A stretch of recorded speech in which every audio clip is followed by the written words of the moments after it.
Party and they weren't going to vote Green. This is like a while ago. So obviously things have changed a bit, but I'm also going back to those people. I've encountered some suspicion that they, you know, Green Party, they see the white face of Nader, and then they see McKinney and you, and they're like, this is just the Green Party's way of, you know, de-whiting itself or something, or I don't know what. So I'm wondering how much have you encountered that attitude and how have you responded to it?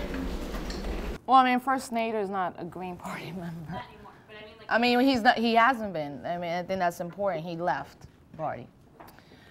Second, sure. I mean, I think it's pretty clear that the Green Party, for the majority, is white. So is the Democratic and Republican Party. You know, I think the way I answer that question is I really don't care. Like, I mean, I can challenge you on just the numbers in the Democratic Party proportionally what the Democratic Party looks like. You know, I was at the DNC and some guy was like, this is the most diverse Democratic National Convention ever. 34% of the people are black. I was like, really? That's diverse. When 95% of black people vote Democratic, that's diversity. You know, and I'm not saying it facetiously, just factually, that's how you have to approach people.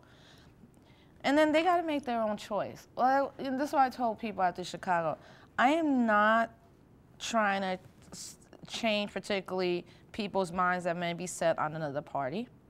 As much as I'm trying to engage that 51%, particularly young people that even with this election haven't registered to vote. The ones that 10 years ago were like, this system is effed up, I'm never voting. You know, and I think facts are good. And really, at the end of the day, the Green Party and the members of the Green Party made and voted on Cynthia McKinney and Rosa Clemente. Like, yeah, they voted for that, right? So some Greens left. So what? Then like some Latinos in Chicago joined because of Omar Lopez and the work that Omar is doing.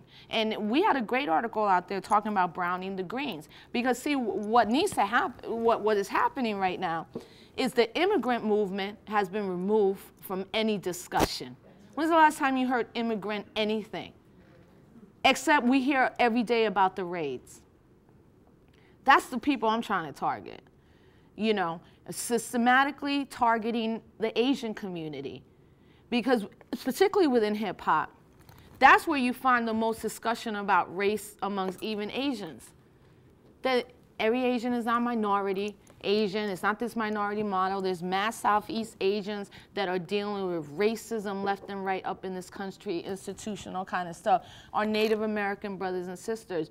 So, you know, I think that when it was it going to be Nader or Cynthia, and then it was Cynthia, and, you know, some people left, and the Naderites are probably still upset, you know, and all of that. But I felt like the people who left were meant to leave, you know? They were meant to leave, and there's a reason that Cynthia chose this moment.